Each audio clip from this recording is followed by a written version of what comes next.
दोस्तों एक ये वीडियो मैं बटरफ्लाई के ऊपर लेके आया हूँ आज, क्योंकि 4-5 वीडियो मैं कन्वर्जन रिवर्सल के ऊपर डाल चुका हूँ। तो बटरफ्लाई के ऊपर डिमांड आ रही थी।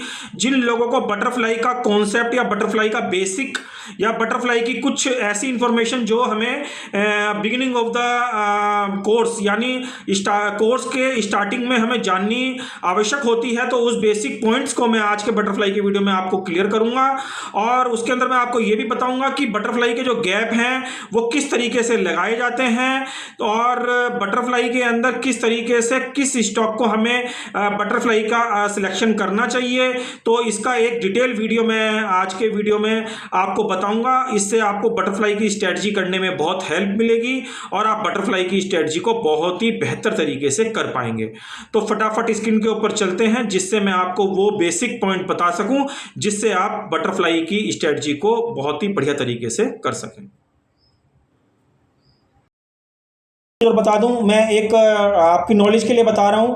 अब मैं एक ब्रोकर सर्च कर रहा हूं बटरफ्लाई सीआर या बॉक्स की स्ट्रेटजी के लिए, जिसके अंदर मैं क्वालिटी अपने दिल से अपनी क्वालिटी दूंगा। सीआर की स्ट्रेटजी और बटरफ्लाई की स्ट्रेटजी या बॉक्स की स्ट्रेटजी, अदर स्ट्रेटजी भी जो मैं कई सालों से कंटिन्यू कर रहा हूं। तो एक ब्रोकर मैं यहाँ पे सर्च कर रहा हूं जिनके पास मगर ब्रोकर सर्च करने के अंदर मैं क्या देख रहा हूं कि आजकल फंड की बहुत दिक्कत हो गई है। यानी अगर हम एक लिमिटेड फंड लेके बैठे हैं तो हम उसके अंदर जो है कमाई नहीं कर पाते हैं, जबकि बाजार के अंदर बहुत अपॉर्चुनिटीज़ बाजार के अंदर होती हैं। तो अगर किसी की नॉलेज में है या कोई ब्रोकर मुझे डायरेक्ट अप्रोच करना चाहे, जिसके पास फंड भी अपना हो और इन हाउस सॉफ्टवेयर भी अपना हो, सॉफ्टवेयर को मैं पहले टेस्ट करके देखूंगा अपने लेवल पे कि सॉफ्टवेयर किस तरीके से परफॉर्म कर रहा है। बिडिंग का हो, आईओसी का, कोई फर्क नहीं पड़ता। तो मैं उनके लिए काम करने के लिए तैयार हूं, मैं उनके लिए ही काम करूंगा। एक कंडीशन, एक एमओयू हम साइन कर लेंगे कि किस तरीके से हम किस कंडीशन के ऊपर काम कर सकते हैं। तो इस तरीके का कोई भी ब्रोकर आपकी नॉलेज में है तो आप मुझे फ़ोन करके बता सकते हैं। इस कंडीशन के लिए मैं तैयार हूँ, मगर मेरी शर्त एक ही है कि मैं उसके अंदर एमओयू साइन करेंगे और लॉन्ग टाइम तक जो काम करे वही ब्रोकर के साथ मैं काम करना पसंद करूंगा। उसके पास फंड भी अपना हो और इन हाउस सॉफ्टवेयर भी अपना हो और साथ साथ सॉफ्टवेयर की परफॉर्मेंस भी हो, चाहे वो बिडिंग का सॉफ्टवेयर हो चाहे आईओसी का सॉफ्टवेयर हो। तो ऐसा कोई ब्रोकर अगर आपकी नॉलेज में है तो प्लीज मेरे साथ शेयर करें। अब अगेन मैं ये आपको स्क्रीन के ऊपर ले आया हूँ और ये बटरफ्लाई और सीआर के मैं इसके ऊपर मिक्स सौदे करता हूँ।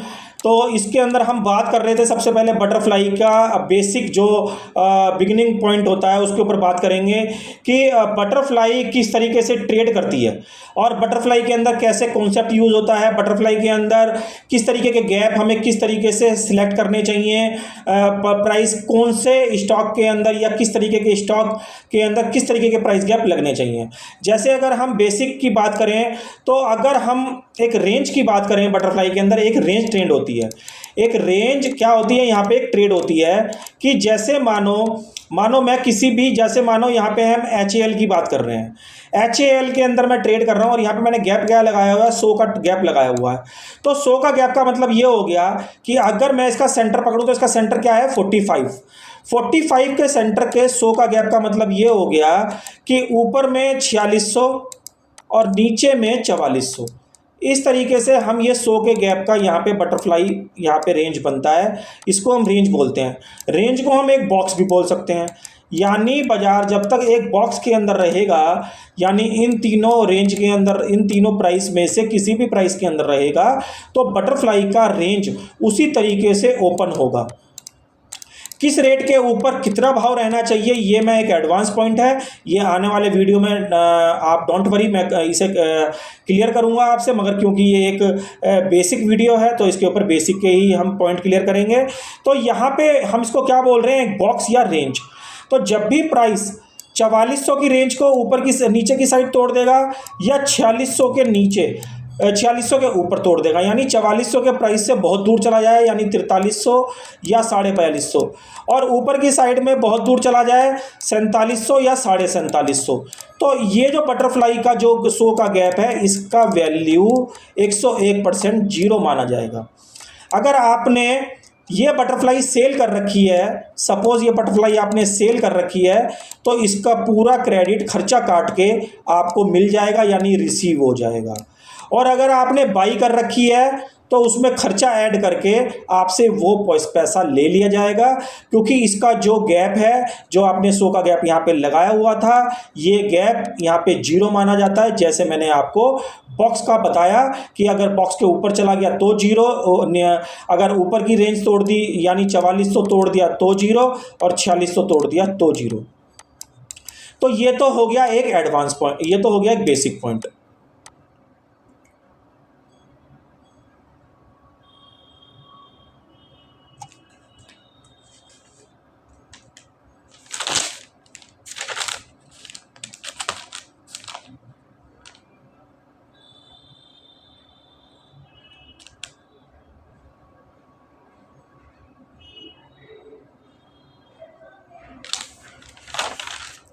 अच्छा, दूसरा क्या हमें ध्यान रखना होता है? दूसरा हमें यह ध्यान रखना होता है कि अगर हम यहाँ पे स्टॉक का कोई सिलेक्शन कर रहे हैं, सपोज हमें स्टॉक का यहाँ पे क्या करना है, सिलेक्शन करना है। स्टॉक के सिलेक्शन के लिए हमें कैसे यहाँ पे स्टॉक सेलेक्ट करने हैं? जिसकी जितनी विक्स हाई होगी, विक्स का मतलब हो गया वोलाटिलिटी यानी चाल, जितनी इसकी विक्स यानी वोलाटिलिटी हाई होगी। जैसे हम फ्राइडे की बात करें, फ्राइडे के अंदर अगर किसी ने डिक्सन की चाल देखी होगी तो आप उसकी तेज़ी और उसकी मूवमेंट का अंदाज़ा लगा सकते हैं कि उसकी विक्स मूवमेंट के हिसाब से कितनी हाई होगी, यानी उसकी वोलाटिलिटी कितनी तेज़ होगी। तो जब उसकी वोलाटिलिटी तेज़ होगी तो हमें करना क्या है, उसका गैप भी बड़ा ट्रेड करना होगा। जैसे आप यहाँ पे देख रहे हैं, मैं डिक्सन के अंदर जो यहाँ पे ट्रेड कर रहा था वो मैं 200 के यहाँ पे कोई ट्रेड आ नहीं रहा है, जैसे हाँ यहाँ पे एक आ रहा है 200 का, मैं यहाँ पे डिक्सन के अंदर यहाँ पे 200 का गैप मैं यहाँ पे यूज़ कर रहा हूँ। या किसी ने ऑफ्स की चाल देखी होगी, ऑफ्स की थर्सडे में ऑफ्स के अंदर भी ऑफ्स शायद ऊपर फ्रिज लग गया था, तो यहाँ पे ऊपर में मैं देखिए यहाँ पे 200 का गैप मैं यहाँ पे यूज़ कर रहा हूँ। दोनों लगभग एक ही रेंज के शेयर हैं 10,000 के, तो मैं यहाँ पे क्या रेंज ले रहा हूँ 200 का।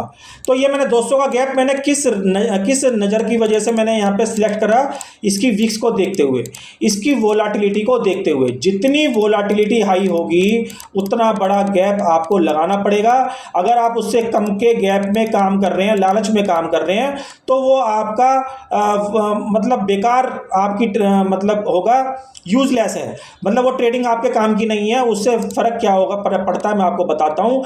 जितनी छोटी रेंज में आप काम करेंगे, आप सपोज इसके 100 के रेंज में काम करने लगेंगे, अब उसकी रेंज ही ऐसी आ रही है कि 500 पॉइंट की मूवमेंट दे रहा है, तो वो आपका गैप क्या कर देगा, गैप कर देगा वो आपका आउट। अब आपके साथ दो ही आपके पास पोजीशन बनेंगी, या तो ये इन द मनी हो जाएंगी क्योंकि आप छोटा गैप कर रहे हैं, या आउट द मनी हो जाएगी, और आपकी पोजीशन मार्जिन के रूप में फंस जाएगी, आपका खर्चा बढ़ेगा और आपका नुकसान होगा।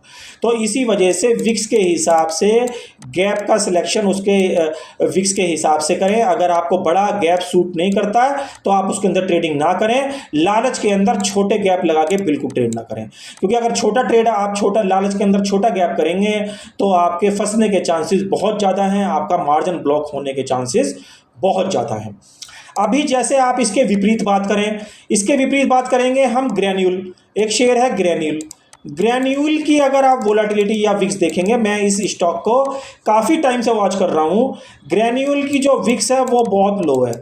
ये स्टॉक एक तो रेंज के अंदर चलता है, एक रेंज के अंदर चलता है, 20 से लेकर 40 रुपए की मूव शायद पूरे मंथ के अंदर देता है। तो ऐसी जो गैप होते हैं, देखिए कितना तेजी का बाजार है, मगर क्योंकि स्टॉक की विक्स क्या है, लो है, यानी जो स्टॉक है मैक्सिमम 40 रुपए की रेंज के अंदर चल रहा है फुल मंथ के अंदर, तो मैं इसके अंदर 5 का गैप भी ट्रेड कर लूँगा, क्योंकि मुझे पता है, मैं स्टॉक का चार्ट यहाँ पे देख पा रहा हूँ कि स्टॉक एक गैप के अंदर चल रहा है। ये देखिए, अगर मैं देखूं तो ये एक एक कैंडल इसकी एक एक दिन की है। आप यहाँ पे देखें, ये कुछ दिन पहले की कैंडल है कि बाजार एक एक दिन की कैंडल है। देखिए किस तरीके से रेंज के अंदर चल रहा है, और अभी देखिए किस रेंज के, ये एक एक दिन की एक कैंडल है, किस रेंज से चल रहा है। कई बार ट्रेंडिंग होता है, मगर ट्रेंडिंग होने के अंदर भी ये 40-50 रुपये से ऊपर की मूव नहीं दे पाता है। आप यहाँ पे देखें, ये भी एक मूव आ रहा है बाजार के अंदर, कितने बड़े बड़े मूव आ रहे हैं, मगर स्टॉक के अंदर मूव कितनी है, केवल 20 रुपये की। तो इस तरीके से आप बाजार की वोलेटिलिटी को यहाँ से मेजर कर सकते हैं। चाल देख सकते हैं कि बाजार के अंदर किस तरीके की चालें आ रही हैं। ये जो चाल आपको दिखाई दे रही है, ये चाल इलेक्शन की है, तो इसको छोड़ दीजिए। इलेक्शन के अंदर तो सभी स्टॉकों के अंदर बड़ी बड़ी चाल देखने को मिली है। तो ग्रैन्यूल जो शेयर है, इसके अंदर क्या आपने देखा, क्या चाल है, 20 से लेकर 50 रुपए की।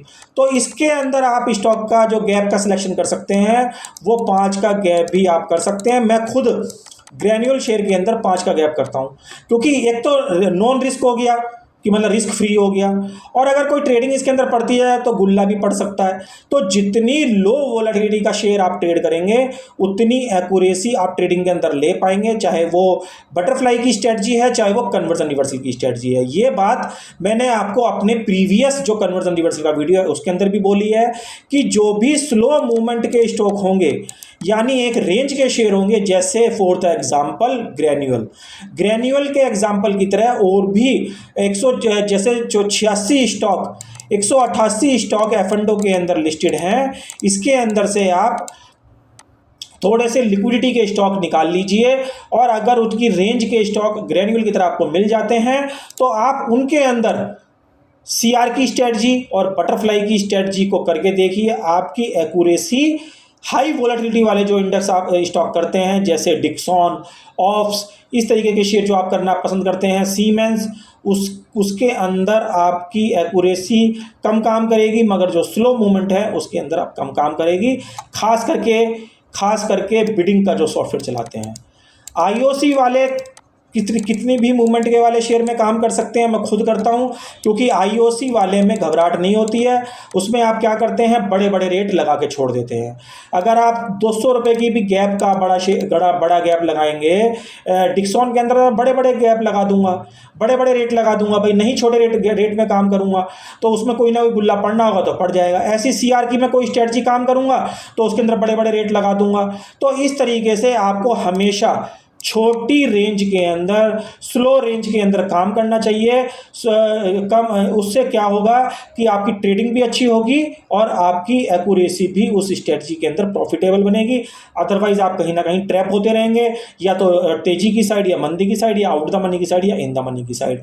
और जैसे प्रीवियस वीडियो में मैंने बोला कि सीआर के अंदर तो ये पंगा बहुत है कैश मार्जिन का, यानी एफ&ओ के अंदर जो लॉस लगने लगता है उसकी वजह से आपको जो है ट्रेड उल्टे सीधे रेटों में काटने पड़ते हैं, और आईओसी वालों के तो बिल्कुल नहीं कटते हैं। और इसमें क्या होता है, आपका फंड क्या हो जाता है, ब्लॉक। फंड ब्लॉक का मतलब हो गया आपका नुकसान, और आपकी ट्रेडिंग क्या हो गई, स्टॉप। तो इस तरीके से जो बटरफ्लाई के जो पॉइंट मैंने आज के बेसिक पॉइंट में बताए हैं, ये कहीं ना कहीं आपके लिए यूज़फुल होंगे। वीडियो बहुत मेहनत से बनाता हूँ, बहुत दिल से बनाता हूँ, तो प्लीज़ जो भी प्यार आप शेयर करके, लाइक करके दे सकें वो आप दीजिए। मैं देखिए ज़्यादा बड़ी बात तो नहीं बोलता, मगर जो अपने वीडियो के अंदर मैं कंटेंट देने की कोशिश करता हूँ वो एक वैल्यूएबल कंटेंट होता है, एक पेड कंटेंट होता है, जो कि एज ए फ्री मैं लोगों की सेवा करता हूँ, लोगों को नॉलेज देने का काम करता हूँ। तो प्लीज़ बस केवल इतना ही मेरा मतलब मैं मांगता हूं उसके बदले में कि आप चैनल को सब्सक्राइब करें, चैनल को पॉपुलर करें, और वीडियो को लाइक और शेयर करना बिल्कुल ना भूलें। मुझे पता है मेरे वीडियो पर बहुत कम व्यू आते हैं। देखिए दोस्तों, आपको जैसा पता है कि फ्री में कोई भी चीज़ यूज़फुल नहीं होती है। अगर मैं आज इसको प्रीमियम या पेड में कन्वर्ट कर दूँ तो मेरे भी चैनल की वैल्यू बढ़ जाएगी, मगर मैं ऐसा नहीं करना चाहता। मैं सेटिस्फाई हूँ अपनी ट्रेडिंग से, और मैं कोई भी गलत काम नहीं करता हूँ जीवन में। इसी वजह से जो गलत काम करते हैं वो फिर उसका परिणाम भी जीवन के अंदर भुगतते हैं, और चाहे वो अपनी लाइफ हो और चाहे वो ट्रेडिंग हो। तो इस तरीके से जो मैंने आज के वीडियो, जो मैंने नॉलेजेबल चीज़ें आज के वीडियो में आपको बताई, ये कहीं ना कहीं आपने देखा, ये जो बटरफ्लाई के बेसिक पॉइंट हैं ये आपके कहीं ना कहीं काम आएंगे। इस बेसिक पॉइंट को आप जो बटरफ्लाई के नॉलेज, जो मतलब बटरफ्लाई के बारे में जिनको नहीं पता है, वो इस वीडियो से उनको बहुत ज़्यादा हेल्प मिलेगी, और फ्यूचर में जब भी वो बटरफ्लाई का काम करेंगे तो उनको बहुत ज़्यादा ये चीज़ें हेल्पफुल होने वाली हैं। आगे भी मैं इस बटरफ्लाई की सीरीज़ में आपको नई नई चीज़ें बताऊँगा कि बटरफ्लाई के स्टार्टिंग के दिनों में किस तरीके के रेट लगते हैं, बीच के दिनों में किस तरीके की पैरिटी यूज़ करी जाती है और एंड के दिनों में किस तरीके की पैरिटी यूज़ करी जाती है। इसका एक वीडियो तो नहीं बन पाएगा क्योंकि कॉन्सेप्ट बहुत ज़्यादा लंबा होता है, डिटेल में समझाना पड़ता है। तो इसके अलग अलग वीडियो मैं एक अलग प्लेलिस्ट बटरफ्लाई की अलग से चैनल के ऊपर एक अलग से बटरफ्लाई के नाम से एक स्ट्रैटेजी की प्लेलिस्ट बना दूंगा। उसके माध्यम से आप इस बटरफ्लाई की जो स्ट्रैटेजी को कंप्लीट कोर्स के रूप में आप यहाँ पे देख सकते हैं और समझ सकते हैं। इससे ज़्यादा आपको अगर ज़रूरत पड़ती है तो आप हमारा कोर्स भी ज्वाइन कर सकते हैं। उसके लिए मैंने डिस्क्रिप्शन में अपना व्हाट्सअप नंबर, अपना फ़ोन नंबर मैंने वहाँ पे मेंशन किया हुआ है, तो उस पर आके आप मुझे कॉन्टेक्ट कर सकते हैं। तो आशा करता हूँ ये जो नॉलेजेबल वीडियो मैंने आपके साथ शेयर किया ये कहीं ना कहीं काम आएगा। प्लीज़ वीडियो अच्छा लगे तो प्लीज़ वीडियो को लाइक और शेयर करना बिल्कुल ना भूलें, दोस्तों के साथ शेयर करें और अगले वीडियो का इंतजार करें। और तब तक एक ही बात बोलते रहें, ओम नमो भगवते वासुदेवाय नमः।